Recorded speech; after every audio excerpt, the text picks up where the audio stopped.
It's an encore banger. Dr. Ross dropping knowledge to the masses. Man, you now tuned in to purpose and practice. Yeah, purpose and practice. Keep your mental sharp, learn all the tactics. Dr. Ross dropping knowledge to the masses. Man, you now tuned in to purpose and practice. Yeah, purpose and practice. Podcast game, he got it mastered. It's encore. Yo, we are back for another episode of the Purpose and Practice podcast. But we on a special wave right now. Shout out to the community. I hope y'all are blessed. Before we get into like the significance of today's show, tonight's show, I just want to send out blessings to you all, and I'm hoping that you all are in good emotional, spiritual, and physical health, in these crazy times that we are living in. With that said, you just got a chance to check out like a new intro video. So shout out to Anthony's Digital Creation on IG. Anthony's one of my former students. Anthony Stevenson, hit him up on IG. He can bless you, with some crazy, he does a little bit of everything, but the video, photography, he's on another level. Check out his work and tap in. Secondly, I want to shout out to Mr. Encore on the crazy intro. That intro is fire. Mad respect. If you want to check out, Mr. Encore is into photography. He's into music production. Like, we got straight renaissance. Like, I was blessed as an educator. Like, I was like working amongst some brilliant students, man. And now they out in the world just doing magic. So you can check out Mr. Encore on IG. That's his his IG up there playing. So shout out to him. So we're back for another season of the podcast, right? This is episode number 26, season number 2. This is the first episode of the second season. And I was thinking about this for a while, and I was like, what kind of word or what theme are we going to go for with this episode? One of the things I want to start in this next season is like dropping gems in terms of words and themes for each episode. And this theme and word is kind of like, it's resilience, but on another level, it's like doing the thing, right? Because I think back to when I was first inspired to do this podcast and starting in podcast number 1 back in August. And it was in a whirlwind. Like, it was a lot going on with me personally and family. Like, it was just a lot going on, right? And I still was like, I got to start this podcast. And I started it and I just kept doing it. And the breakthrough eventually came. So, and it became habit. So many of you right now are out there, and whatever, you may be in different realms, whether it's professionally, whether it's personally, whether it's socially, whichever way it is, spiritually, you may feel like, I just been banging my head on this door and it's like, I can't break through. The breakthrough is coming. The breakthrough is coming. Think of it like a slight edge. You got to think of it like, how do I do these little things every single day for eventually for the breakthrough to come? And that's what this podcast has been for me. It's about small breakthroughs. So with that said, I just want to thank you all for blessing the show for that last season and then coming back for another season of fire. We got some great guests. And we're going to start off tonight with an awesome guest. And we're going to bring y'all that heat, man, and give y'all examples of how it's being done and how you can do it. So with that said, we're going to get into it. And as you all know, we all about Sankofa. And Sankofa to us is a verb. We talking about reaching back and bringing forward. That's what Sankofa is all about. You see that Sankofa bird above me? That's the science behind that. We get back to our African traditions and our norms as people, original people. We talk about reaching back and bringing forth knowledge. So that's what that bird is doing. It's bringing forth the food, and what we're doing today is we are reaching back and we are bringing forward. So with that said, we got a special guest tonight. And I'm going to run down just a little bit about our guest tonight. And you're going to hear more though, about what Rachel is doing and what she has done, in her past to bring her to today. Because as you all know, that's what we're all about, is like finding those stories of how people just did ordinary things to become extraordinary people. So today, like many of my viewers were like, can you get somebody, can you get like a guest who's into law, who's attorney, maybe I'm in pre-law, I'm paralegal, but I'm trying to look forward. Today is the day. Like tonight is the night. Y'all in the right spot. We got a Monmouth County, straight up out of Neptune, a flyer, who went on from Neptune, went on from Monmouth County, went over to Rutgers. She's a Rutgers family, so Rutgers is big. Are Are you? you? Are you? Shout out Are to you? Are you? Yeah, no doubt, no doubt. But Rachel, she went off to Rutgers, a double major, when she at Rutgers, before going off to New York Law School to get her Juris Doctorate in law, man. And since then, she just been serving the people. A lot of her work up in Essex County, in Newark, a lot of community work. She's done community service, director of community and government relations, chief executive officers, like she's been doing it all, a senior attorney, solo practitioner. She got her own thing going on, like, so that's what's up. And on top of that, she's a teacher. We all about teaching here on the show. We all about education. So she's doing adjunct professor work as well. And then doing that public defender work, which is really, really important, man. I was having a conversation last night with one of my friends I grew up with, and he was talking about, he was caught up in the case, and had a public defender that was just like an angel. And, and it's funny because I was like, it's wild. Cause tomorrow I got someone on the show, who is heavy into that work and who is now chief public defender, in the city of Newark. So this is like, I'm gonna shut up and just welcome Rachel Marshall, ESQ, to the show. How you feeling, Rachel? I'm good. Thank you so much. I appreciate it. That. Sounds like a great introduction. And No, I this thank you for that.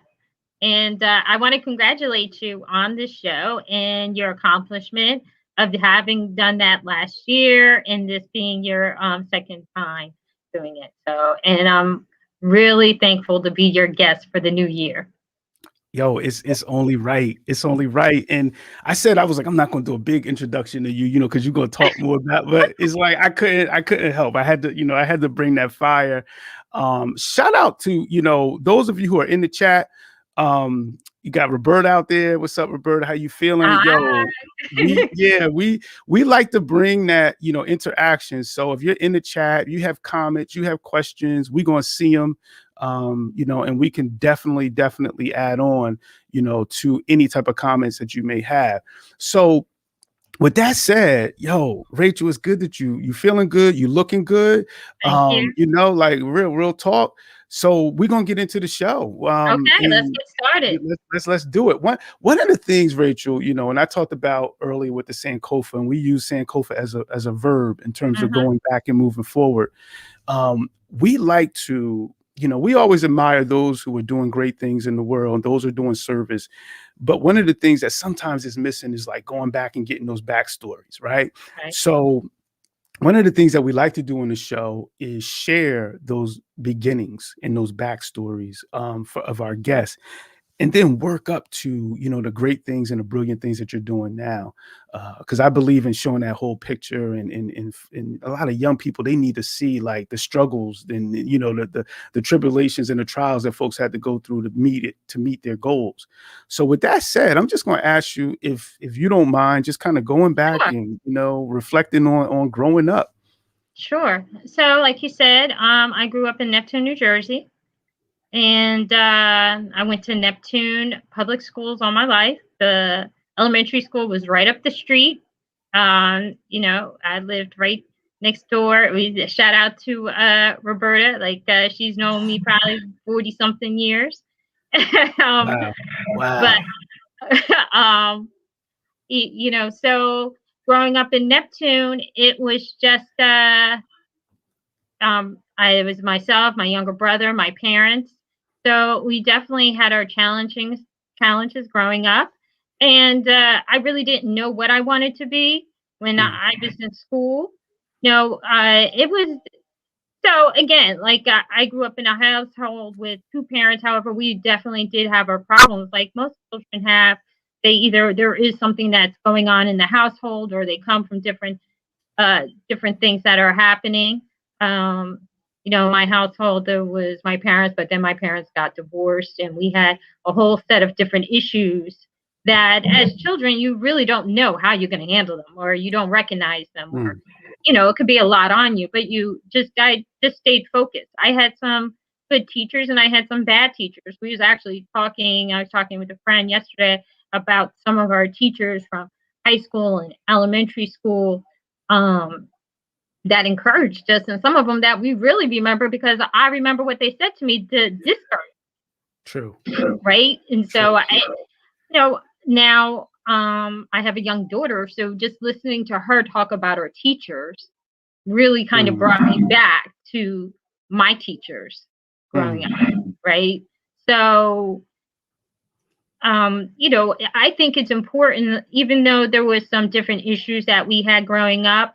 I was raised by my father, so there was some challenges there, and my mother, she was sick some of the time, so there was some challenges there as well. So I had a lot of responsibilities as a young girl. So let me stop, because I want to, if you don't mind, I would like to unpack. Yeah, I want to unpack some of this, because you said some things that I really think we need to unpack. It's funny because I'm reading a book right now, and I got a young scholars book club. We starting up next week on Wednesday, and I was doing some pre-reading with my son, and the book is we're reading Ghost by Jason Reynolds, and one of the things he put in the chapter is like, he was like, as a kid, the protagonist, the main character in the story, he was like, the kid had a lot of scream in him, like, you know what I'm saying? It was like a lot of this pain in him. Right. And I was like, yo, that was so brilliant how he kind of put that in there in that term. And I remember asking Al, I was like, yo, what do you think that means? Like someone having a lot of scream in them. And he was like, maybe they had problems, maybe they had anxiety, maybe they, like maybe they were stressed, maybe they didn't. Like you talked about being a kid and you don't know how do I maneuver through this? Can you just talk about, like, in terms of being a child, what you can recall and maneuvering, and now I'm just talking like social and emotional, you talked about divorce. Those are heavy things, you know what I'm saying? Like for a kid. Well, yeah. So there was, I had witnessed some things as kids, and, a lot of times children come into reality of a real world very quickly. So there was incidents of domestic violence at some point. There's mental health issues that were occurring. However, I had a lot of faith as a child, and that was one of the things my parents had instilled with me, was the belief in God and just faith. So that was one of the things that I remember a lot when I was a child, just knowing a belief of something higher than myself, and the ability to pray. So that, even when because obviously children can go any direction, right? Sometimes you act out when you're having issues at home or you're facing with problems. You could go in one direction or another direction. You could look for releases, and these things maybe now they're more common, but people don't really know how to talk about them, and either do children. So I think it's important now to speak with your kids about their feelings and emotions and how to divulge them, but also you start to think about things that you have. There's this book, when you talk about the books, that I had my daughter read, and I can't remember the name of it, but it's about two children that was in okay. So she said she could get the book from me. She's schooling. Right, but Listen, they were I hear Raina like, I got it. they were in Kenya, and so the boys had been then gone. Their parents were killed in the war, and the brother, they were at a camp for in Kenya. So when stars are scattered, Okay. So, and I gave it to my daughter to read because I said, listen, this gentleman, he had someone who they were in a camp, their parents were killed, and the brother had a disability. How do you manage that? Right. I mean, you're talking about people who this is real problems, right? Sure. You are now living in like a concentration camp almost, right? And then so he came, they were eventually able to come to America after like 16 years. And he then went on and, is a professional and so on. But it makes you really know that all things are possible. So you just have to have a belief in yourself. And that's one of the things I think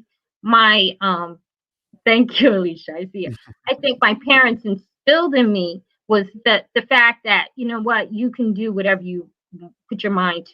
So regardless of what was happening, and, because parents, they're people too, right? Right? The people around us, they're adults and they make errors, although they're supposed to care for children, but they're not. They're human. And that is funny. What you said just makes me think. I know I used to always hear growing up, y'all kids ain't come with no manuals. You know what I mean? Right. Like they were learning, on the fly. And many times they were dealing with situations that were really, really complex. And they had anxiety, Right. and now to me in our communities, they're more outreach situations for things like anxiety, mental health, and how you cope.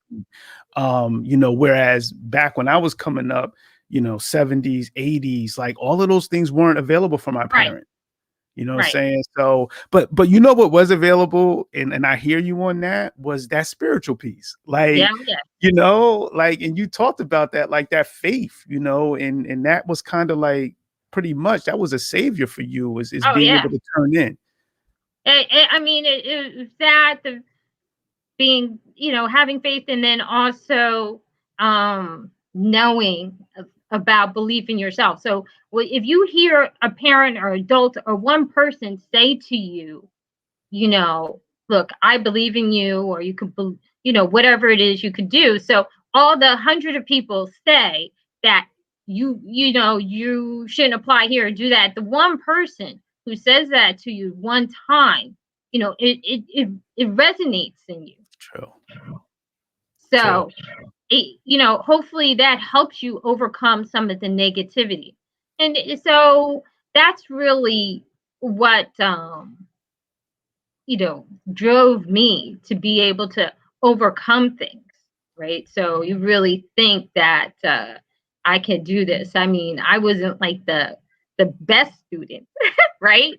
But I wasn't worse, but they, No. it was, so, I mean, no, to be honest with you, and sometimes now, I have difficulties with writing. It took me time and time to be able to do that. Even as an attorney, we do a lot of writing. However, a lot of people, so maybe a slight form of dyslexia or different things that you have to work with. But, you don't realize these things maybe until you were an adult, right? But we all have a capability of overcoming things. And I just look at things as,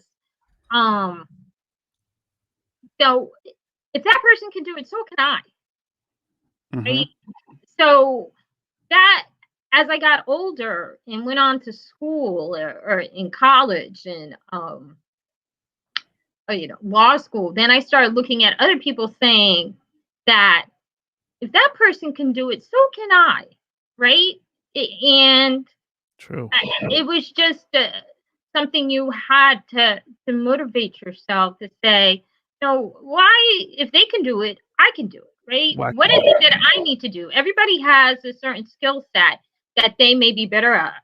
So even if I wasn't the smartest person, I may have a better social skill set or network skill set, or I have a better skill set of solving things quickly. So, or communication skills, because if you're the smartest person in the room and you have no communication skills, where are we going? Yes. Yeah. You know what? That's so critical that you brought that up. It's like you're in my head because I remember I remember growing up and I was like, yo, I was mediocre at best as a student. Right. That's as far as I can remember going back from elementary school to middle school to high school. It was just being mediocre. And as the kids call it now, basic, right? I was just Right. basic. Right. Um, and something kind of like, I don't even know what it is, but I just really started to be like, yo, I want to become a better writer. I want to become a reader. I want to be more involved in terms of being academically, astute. And I really start applying myself to do those things because I was like, I don't want to be in no circle and be embarrassed.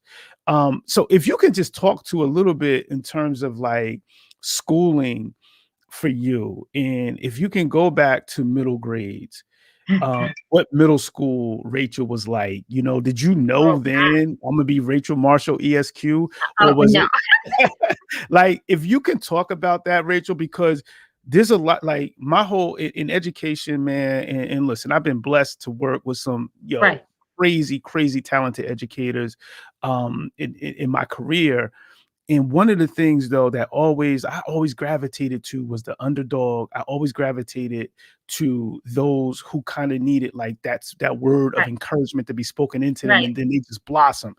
So, and I kind of connect with educators who feel that same way. So can you just talk about a little bit, because you hinted at it, but if you can get a little bit involved into what type of student you were, and how you evolved, to be able to go on to law school and do those great Well, things. I mean, so middle school, I went to Ridge Middle School, right? For those that are from around the way that know, Good job. they no longer have Ridge Avenue Middle School. But I didn't know at that time, whatever that is, like sixth grade. And it was just, and I can remember though, like sixth, seventh grade, and it was really, even for me, somewhat personally some difficulties, because at that time my family and my parents were going through a lot of marital issues and different things, so there was a lot of changes in the household. So I can remember during that time period, I may have been a distracted student, right? And not really so much, but I still had some teachers. I was always one that was curious. I always did like certain things, like reading, and so I did enjoy it. And then we got to like high school. So I was I guess I always knew I wanted to go to college. My father had went to college and he was a professional, so he had doctorates in chemical engineering. So, so I did have some examples of that, although, that he was a first generation person to go to college. Yo, hold on. You just said your dad had a what? PhD in chemical engineering. What? Chemical Like, no, engineering. say that. Like, yo, we got dad, to pause on that. He was pretty. He's somewhat. To me, obviously, he was my dad, so I think he had some, impressive. Yeah, we got to pause on that. Like, that's major. That's major. That's Right. major. So let me ask you though, Rachel, did you have like outside of your family, right? Right. I did not know any lawyers. Okay, because I was going to get to like, did you have? I had no lawyers. I didn't know any lawyers. There's nobody in my family that was a lawyer. Okay, so I had no examples of lawyers. Okay, so I knew that, so I grew up in a household, even though there was things going on. You had no options. Like, you were going to college either, by the time high school rolls around, right? So now at high school, I'm kind of like, we feeling ourselves like, no, I'm hanging out, I'm doing this, I'm driving, I got a job, working, and I always had a job. That's another thing, right? Always had a job in high school and junior high. We always had a job. We worked at the mall, right? Me, my best friend, we all, as you know, Seaview Square Mall, those that are local, right? So hold on. We don't call Seaview Square Mall, man. Like, yo, see, like, Mama, it was only one mall, Rachel. Y'all Neptune heads was like, yo, Seaview Square Mall. No, Ocean was like Seaview Square Mall. Okay. Listen, it was one mall, man. That was Monmouth Mall. That was it. Now I'm just Monmouth Mall, but I worked in. Okay, so those that are new from the area all know. Right? So I was always fairly independent because I always had a job. Either it was working the school, I mean, after school working somewhere or something. So still going to school, but I didn't know any lawyers, but I always was like an independent person.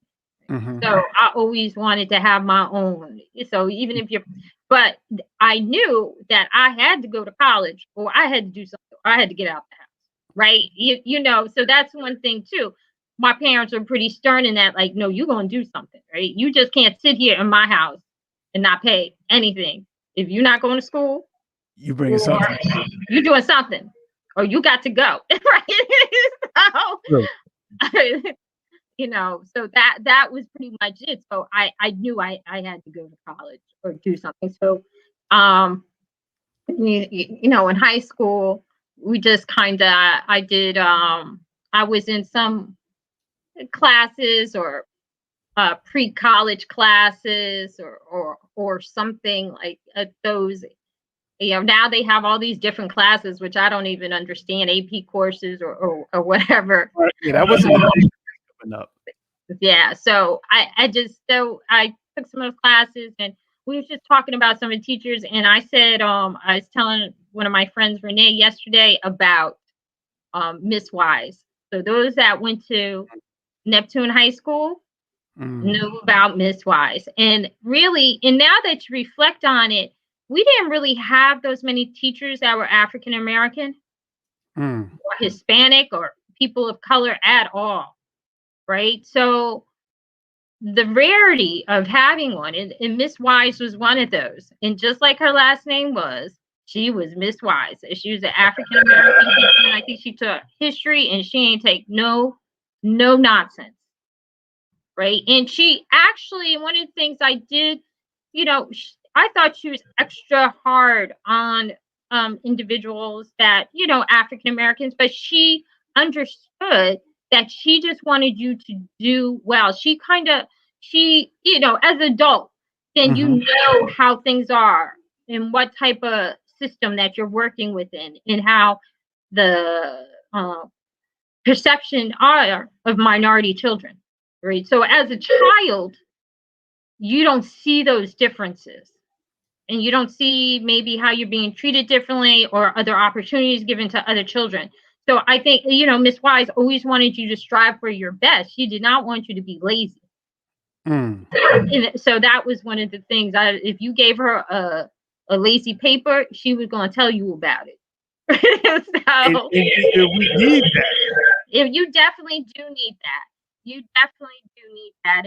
And now you have more people to mentor children, but so she was a very stern teacher, but I appreciate that, because that's what it's about, especially for children that are with a diverse background. It's about that. You have to help them, and like you said, that's what it's about. True. So mentorship, it was Miss Wise. Well, she was one of the teachers there, yes. And then we just kind of, as far as a mentor, I just, after college, I applied to different schools, only 3 schools. And I still didn't know what I wanted to do. And I got into Rutgers, like with all the other students, whatever was the test you have to take, the SAT, I didn't score that high. I score okay, but it wasn't like I got the top, but however you do it now, right? So I was able to get into Rutgers, thank goodness. So and then from there, we just I majored in criminal justice and sociology. So I really I was in a debate about actually going to get my PhD in sociology. So instead of going to law school. So that I was a double major. Yo, what was that debate like? Well, I wanted something that gave me, so what made the decision for me was what would I have more flexibility with, right? If I just did sociology, that would have been it. I couldn't, if I got a PhD in sociology, what else would I have been able to do with that degree? Okay. So I said, let me go to law school, because with a law school degree, I could use it in law. I could have my own business, and I could go into business if I wanted to do, something in the corporate world or business world, something like that. I would have been able to use the degree for that as well. So that was the final decision. Gotcha. Yes, and my dad did go to Uppsala College, Alvin Freeman. Oh, yes, he was. Dr. Freeman. Shout out to Dr. Freeman. Yes, when I Dr. mentioned, Marshall went to Uppsala College at first. Yo, I didn't know that. So, Uppsala, shout out to Uppsala. We need to bring Uppsala back. Uppsala was like the spot growing up. I had older friends. My cousin also went to Uppsala. That went there. Yeah, shout out to Uppsala. Shout out to Dr. Freeman tuning in tonight. Always good to see family, tuned in and commenting. So you go through, and I'm just really amazed, like the story that you told in terms of like not always feeling like you were the best student, you were the best writer, you had to work on that and develop those skills. And then you're like, I made a decision. I was going to do the PhD piece in sociology, but then I said, you know what, I'm gonna go into law. That happened undergrad, is like when you made that decision, like, I'm doing law. When probably about being a junior, Okay. And a senior in college. I was like, look, you coming up on your third year, and I was like, what do I have to do to get out of here, right? So, I just figured, I said, let me get out of here. And then I looked into different programs to go into law school, or to see if it was something that I wanted to do and what I needed to do. So I figured, since I was a criminal justice major, and the sociology is law would be a good avenue. So all right, you graduate Rutgers, you go off to law school. I got folks right now. I know there's folks who they may not be listening tonight, but they're gonna be listening soon, because they was like, yo, Doc, you gotta get a lawyer on. Like, I thought about law school for a minute, but then I was like, man, I don't know if I'm ready for that LSAT. I just didn't know. Like, I was like, yo, am I ready? Before you even touch foot into law school, you had to go through that process. Yeah. And these are the kind of things, real talk, Rachel, because like you talked earlier about, like, a lot of times in our communities, in Black and brown communities, we're not always receptive to mental health support. We're not always like aware of our own mental health and how we're doing psychologically, and willing to be like, yo, I need help there. Right. So to me, it's the same thing when it comes to these assessments like SAT, when it comes to ACT, when it comes to LSAT, when it comes to GRE. A lot of times we like, yo, I ain't going there because I don't know if I can deal with that test. Can you, like, did you have those feelings, or were you like? So I mean, so now we know a lot more of how to deal with these tests and different things like that. So, I had took some pre-LSAT course, and that's to prepare, right? So you had to prepare, you get some books. So I took a course to prepare for it. And again, I took the LSATs. I did not score the highest on that. It was funny. I think when I was in law school, I gave my books, my LSAT practice books, to a friend of mine. He didn't take the course at all. He just practiced, and he scored almost perfect. Right. Wow. And he decided not to go to law school. But I remembered that, because I was like, you know what? Wow. I did the course. I did these things, and I didn't get the highest score. And I will tell you, so in law school, so these are just study habits and things that you learn and how to do. And each person is a little bit different. I'll tell you the biggest thing is really what motivated me, because in law school, you know, it was very competitive. Again, there was only a couple of us, right? So I can remember there's only about maybe in my section, we call it sections, groups. You've set up in different groups. So there may be, I don't know, like 100 people, whatever, in your section, your group, like an A group, a B group, and a C group, or whatever. So there was only about, there's probably more than 100, maybe 300 people in that group or something. But there was only 3 African-American women, right? And maybe, so again, so I developed a friendship with one of the other young ladies there when we first started, but I can remember the professor totally mixing up her names. And I was like, now, how you going to get us mixed up? Because we look totally different, right? I mean, totally different, right? It be like that sometimes. It does be like that sometimes, right? It be like that all the time. But anyway, you know, so I made it through law school, and I'll tell you, one of the biggest things for me is was the bar exam. So, you know, that I knew was a must. Okay.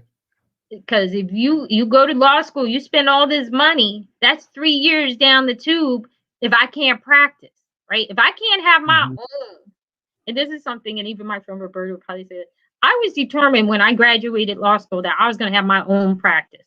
That I said, I could work for myself, right? I could do this. If I pass, I become, you know, pass the bar. I have my own practice. Right? There's nothing really stopping me.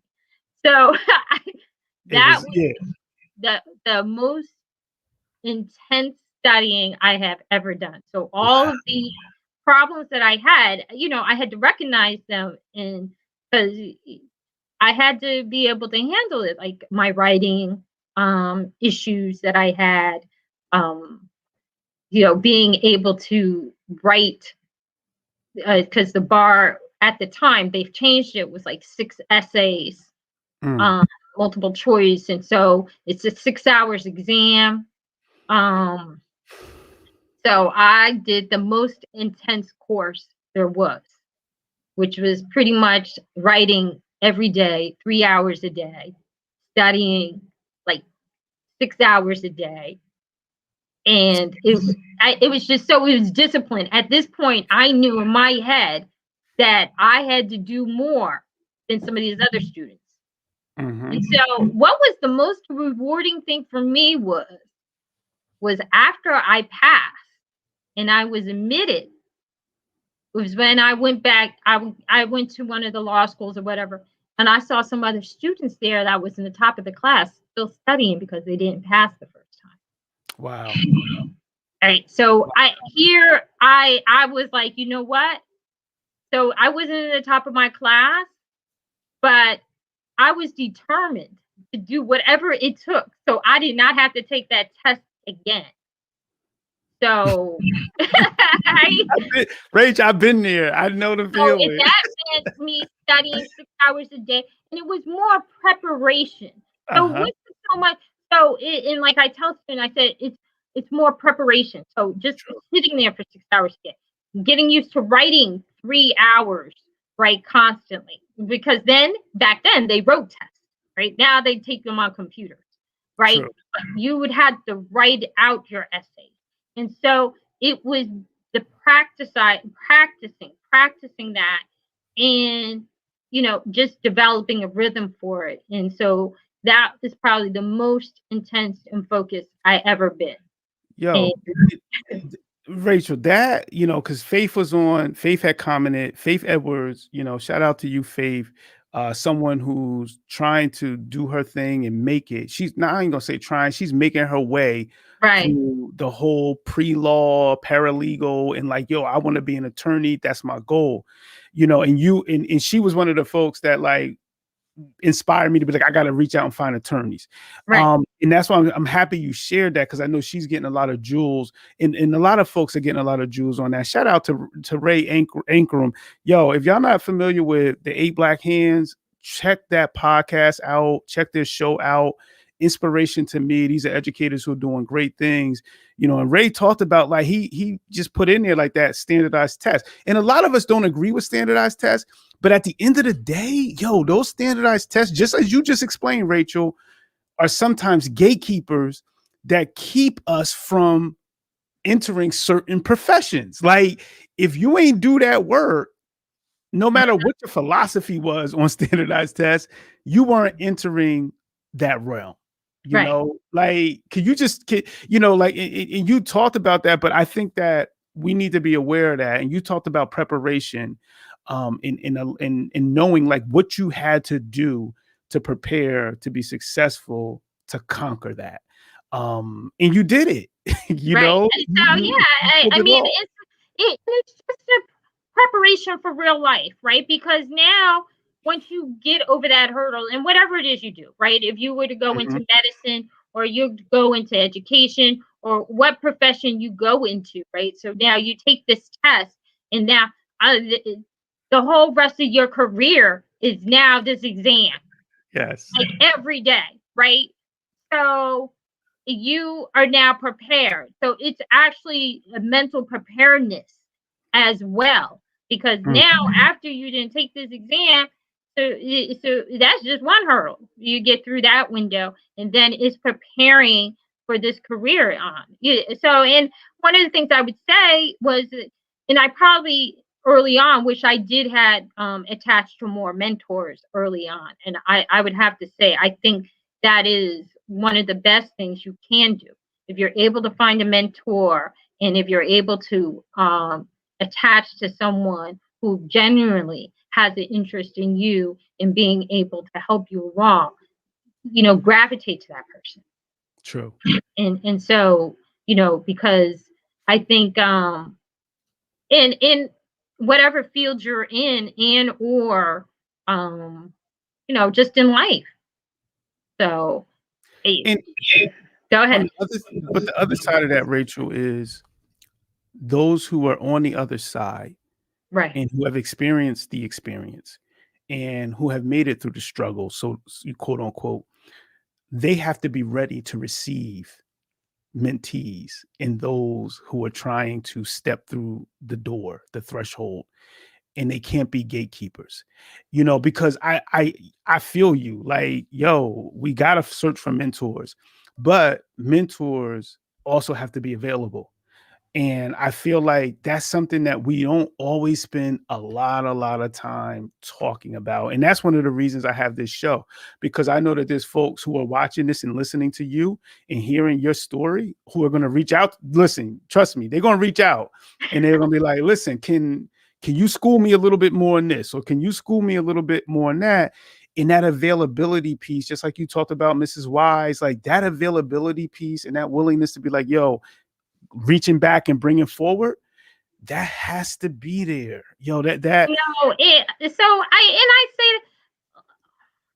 I think it is how sometimes as people get older and life happens, and you have families and children and career decision, it takes, you may not have as much time as to mentor and as much, but I mean, if someone calls me and if I can help that person, I'm going to help you, right? And I appreciate that, because for me, I was able to, link up with people when I first started practicing, and I wanted to open up a practice, right? And I interned a lot, even when I was in law school. So when I interned, I started with, when I was in law school, I worked at Children's Services in New York. And so I was there and had some people I talked to, and I met a lot of good friends while I was in law school. And then I went to, after that, I hooked up with a firm in Newark, all African-American men, and interned there, and some of them have become very good friends of mine, right? So you try and find a way and connect with people, but as you get older and you have families and things like that, if I can say an encouraging word to someone, I will, and I will help them. And I tell people, listen, if I don't call you back, call me. Or if I don't text you back, text me. Just because people are, you get caught up. And it's not, you can't say, hey, it's not that they don't want, but sometimes you have to be persistent as far as, hey, let me reach out to her again. Or even if it's someone who didn't know, or send me an email, and maybe my email, I may take a while to get back to you, but I you could kind of tell when you talk about gatekeeper, there are people, I guess, that you feel when you start to enter a position, that they're like, oh, there's room for everybody, right? And if I could bring someone, I'm going to bring someone, right? Because and it doesn't necessarily have to be someone who's still that looks like you, right? It's been amazing to me that there's more people sometimes that are totally different, that they're willing to help me, right? True. So even as you're always going to need help in your career. It doesn't matter how long you've been there. You need to have allies and colleagues. So, and believe and have that faith, and those people are going to be there. And I think that and I use the term gatekeeper, and I use because I'm like, yo, man, sometimes. I'm very and blessed. Everybody's saying such nice comments. Thank you. Listen, shout out to the community. You're right. My cousin is there. To acknowledge this. I'm like, oh man. They the community is definitely feeling the episode. They're definitely feeling you, and rightfully so. You got greatness all over you, Rachel. I appreciate that. Thank you. Real talk, but because that's what I'm like, I want to showcase that. I want folks to know the kind of greatness that's all around us, and then being able to reach out and touch that greatness. Because I'm always like, all right, what we going to do about this? Like, all right, we got situations. I talked about gatekeepers. Gatekeepers is something it's near and dear to me. It's something that I'm like, I know that if I can be that difference between someone like getting through and making it and getting the advice and the support that they need, I'm going to try to do that. And I know life calls, you're right. We be busy. We be doing whatever we got to do to make sure we surviving. But I'm not going to try to be detrimental to someone else's like coming up, So, and I just think about that because I had so many mentors that if I didn't have those mentors, I wouldn't, it's a brother on here tonight, Dr. Freeman, like, real talk. When I came into this game in terms of educational leadership, he was someone who I was fortunate enough to be like, I'm right under him. And he ain't hide nothing from me in terms of like, you need to be aware of this. You need to do this. You need to do that. And I think that those folks who are not like worried about, am I going to lose something by giving something? Like, that's so critical, Rachel. That's so critical. I wanted to say one of the things. And so one of the things I think too, even when you talk about mentors and things like that, and I was thinking about this, is that when you start having difficult times or some things aren't that going wrong, or even in your career or different things that happen, I try to think about someone who has as much different issues going on and how they just keep on holding their head up high, right? Sure. I'm like, you know what? Sometimes you have to remind yourself that there's public people who have issues that are going on publicly, right? You read about these politicians, you read about, celebrities or whatever they are, or whoever they are, and they have people coming for them, right? And they have issues happening, right? They're being, and so I'll give you an example, right? So even through some of my career challenges that I've had and different issues that he's issued. And I, probably this goes back to how old I am. It was funny. I would always think about who is people may die. Who is it? Look at it, what is going on, and she still keeps it moving. Mm-hmm. And it was Hillary Clinton, because if you remember the Clintons, mm-hmm. they had a lot of issues. True.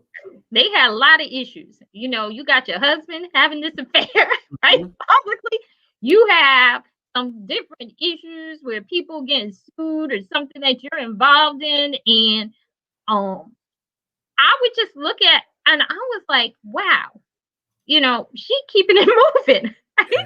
Even, and not to say that, but it's just like, and now you look at even all these things. If you look at even Michelle Obama or Barack Obama, and it's interesting enough, and it's such a small world because at some point I had met him early on at a function, and so when you start looking at these people, these people are reachable.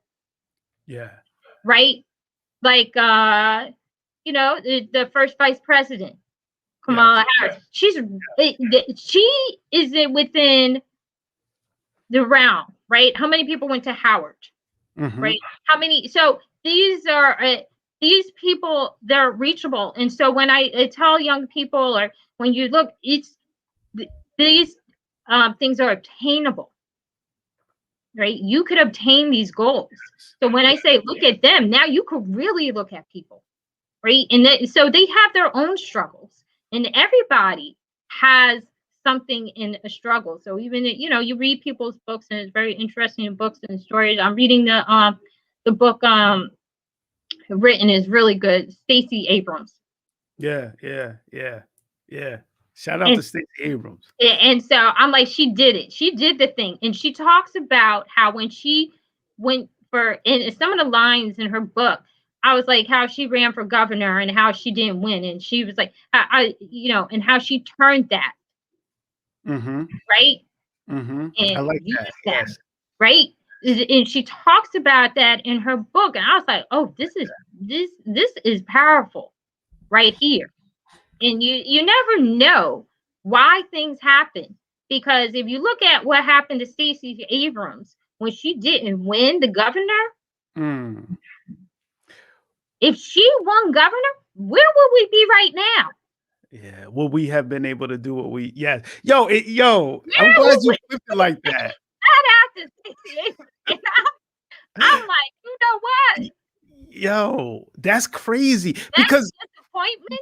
That probably is the greatest thing for this country. Yes.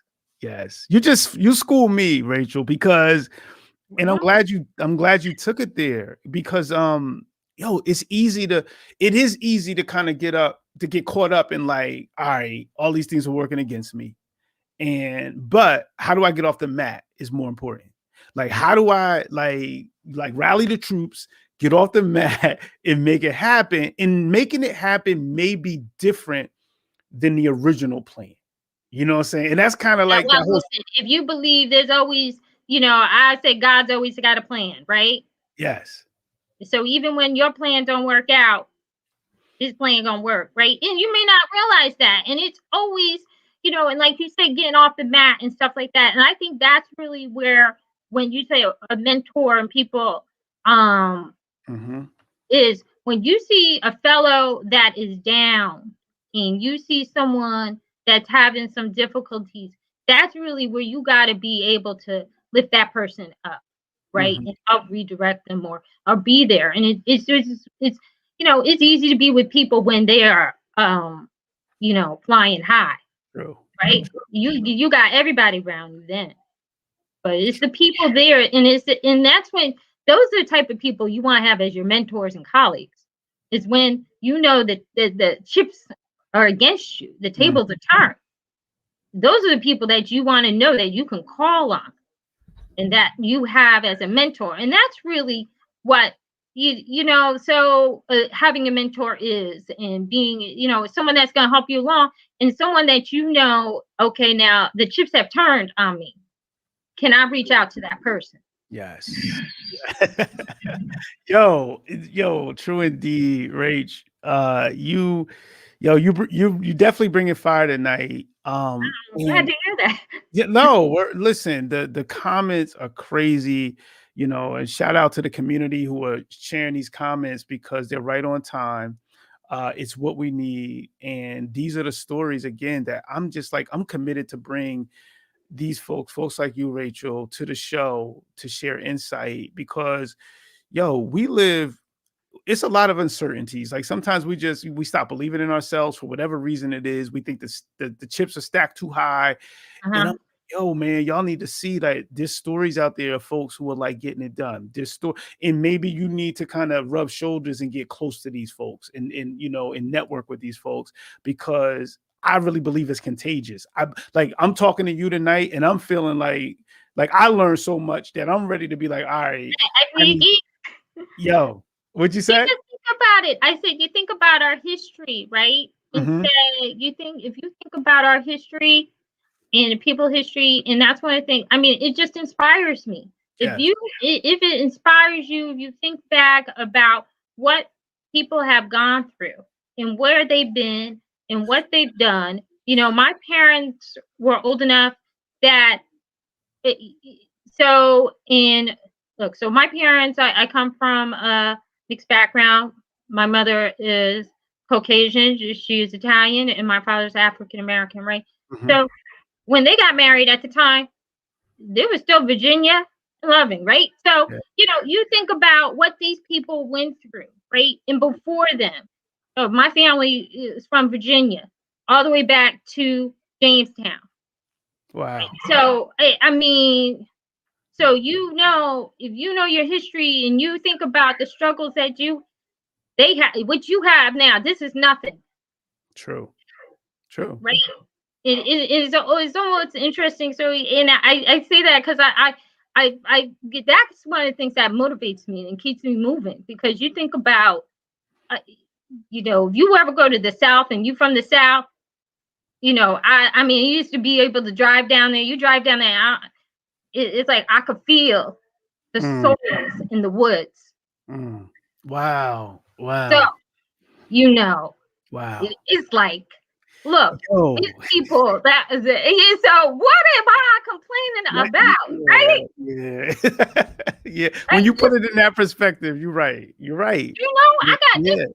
I hear them out there. You think about that? Yeah. Anybody that see Roots or whatever, I mean, come on. If you so I mean, you hear about these stories and you think about that. It's like, people paid a price, and I'm gonna honor that. Like I'm moving forward. I can't. Those same struggles I can't even imagine. Right. So and people survive that. So when you think, I'm like, that's one of the things that gotta keep you motivated. I mean, shout out to those people that are ancestors and everyone, and you honor them, and you know your history, you know the struggle. I'm like, then that gotta motivate you. You gotta be motivated. It's all in a mindset. I couldn't agree more with what you just said, Rachel. Like dropping crazy jewels when you just said that, you riding through the South and you feeling the souls. Like, and that is something to be like, yo, this is why I gotta keep going. This is why it's like I gotta keep it moving. I gotta do my part. You know what I'm saying? Like that. Yo, that was so, and you talked about that price, and Adrian Sanders just put it up. That's my cousin. No, word up, because we were just talking about a show last week. Down to the South with me. We would go down there together. Down there? Oh yeah. That price, because, and I always say there's always a tax to the truth, right? There's a tax that we have to pay to speak and to live the truth.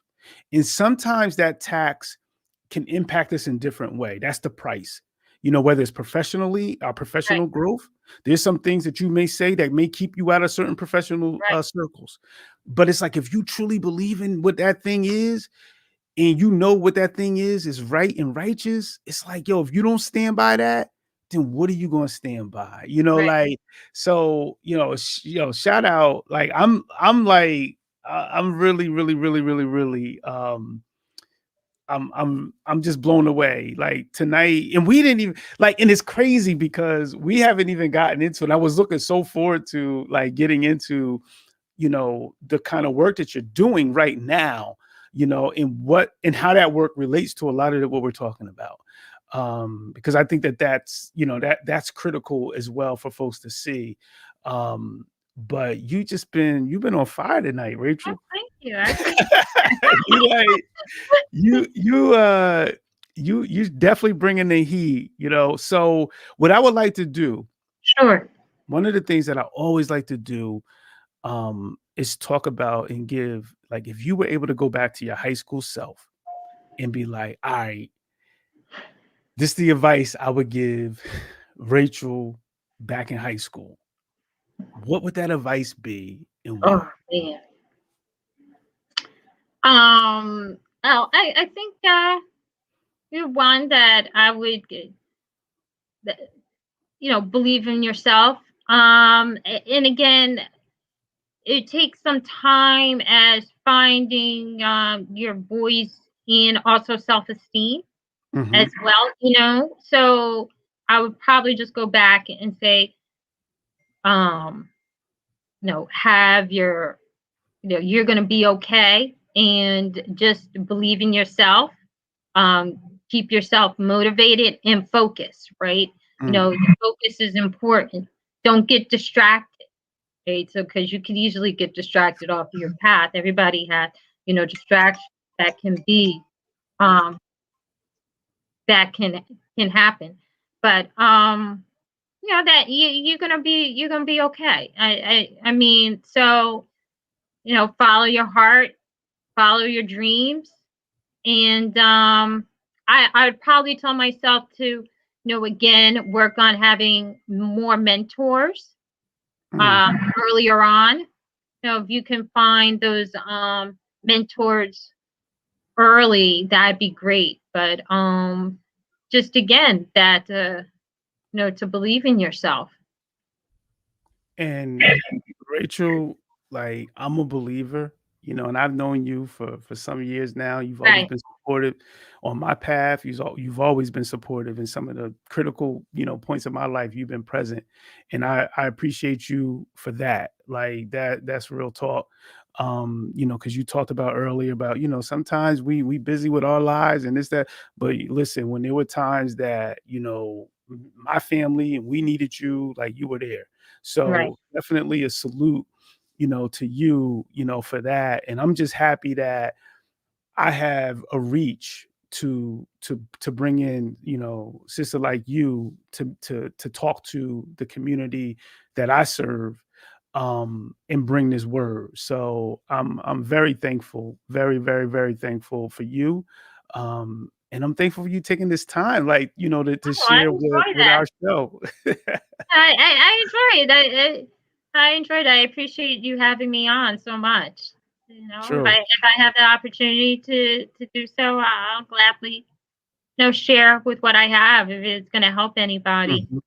Mhm. That's all. You never know who you could help. And that's it. And I shine. I see you, fam. I was hard on you. I used to coach you, like when we was growing up in Grant Court, like trying to teach you to be a better player. But it was just basically the same energy, that we're all talking about, and that's bringing forward. So I want to just stop and pause, because I always like to ask guests, before we hop off, Rachel, if there's anything, any last words, anything you would like to share that you didn't get a chance to share, to be able to, to go through last words, or anything that, you would like to bless our community with before we log off. I think I just want to emphasize that that to continue to believe in yourself, to continue to motivate yourself, and that find someone who will help you along the way. And if you don't know anybody, listen, just read about anybody who is doing what you're doing, and find out what they did and mirror that. And if there's someone that has, remind yourself that there's people there that have the same issues that you have. or if you have things that are happening, even though you see that person, the other person, you may not know what's really happening to the other person behind closed doors, right? So, as you get older, you'll learn more how to, respect people, treat people how you want to be treated, because what you do, it comes back to you, right? And so in your intent, right? You find someone, and I think that's another one. Find someone who has a genuine intent, and make sure your intent is genuine. Because as you learn, as you go along in life, I always say, how you do unto others, how you want them to do unto you. No doubt. Yo, Rach, you blessed us. Like, this is how we started. Like, if we start in season 2, like this, my guess next week, I ain't gonna say it because I'm gonna hold off on who that guest is. I know she's gonna bring the fire, There you go. But it's gotta be fire. Like, this is like, I'm so blessed. I'm really, really, really, really blessed. And I thank you again, for coming through on the show. Shout out to the community. Yeah, no, like, I can't thank you enough, Rachel. The community was like strong in here. Comments were out of control. People were like engaged, and that's what this is all about. And that's what I'm trying to bring, to the table. So I salute all of you who joined in tonight. Thank you for the support. And one thing I got to get better at is that I got to get better at this whole marketing thing. I'm not good at that. I'm just trying to like bring fire, but I got to tell people to like pages and subscribe to pages and share pages. But that's important because at the end of the day, that gets this story out to more folks. And I think that, that is important. So what I'm going to do, I'm going to put this up here right now. Like, subscribe, and share on YouTube. Purpose and Practice. Check it out. We're going to keep bringing you this energy no matter what. But if you do that, it's only going to meet the ears and the minds of more folks and more of our community. And we're going to grow our community. So with that said, I'm going to leave y'all with this, right? As you walk into rooms, don't slouch your shoulders, right? Stand up tall. As you sit down at tables, speak for those who are not at those tables, okay? Advocate for those who are not at those tables. So if it's something that you can take into the next week, it's those things. And if you do those things, you keep those shoulders high, trust me, you speak up and advocate for those who can't be at tables. Trust me, you're going to start seeing a difference. And that was part of what we got to get to next, Rachel. And you're going to have an episode 2 because we got to get to that whole, that other part. Yeah, we ain't even touch on that, but you blessed us enough with this, and we're going to do that. So again, shout out to the whole community, Purpose and Practice. We coming back with fire. I'm going to leave you with our outro. Hit up the brother, Mr. Encore. Hit up Anthony Stevenson. Check them out. Get them brothers to do work for you because they're doing crazy things. And salute to our community. We love y'all all, man. I'm totally, totally blessed. So Rachel, thank you again. Thank you. Word up. We signing off. You official family now. You already was official family, but you official Purpose and Practice family now. All right. So peace, and we'll see y'all next time. All right. It's a 9-chord banger. Dr. Ross dropping knowledge to the masses. Man, you now tuned in to Purpose and Practice. Purpose and practice. Keep your mental sharp. Learn all the tactics. Dr. Ross dropping knowledge to the masses. Man, you now tuned in to Purpose and Practice. Purpose and Practice. Podcast game. He got it mastered.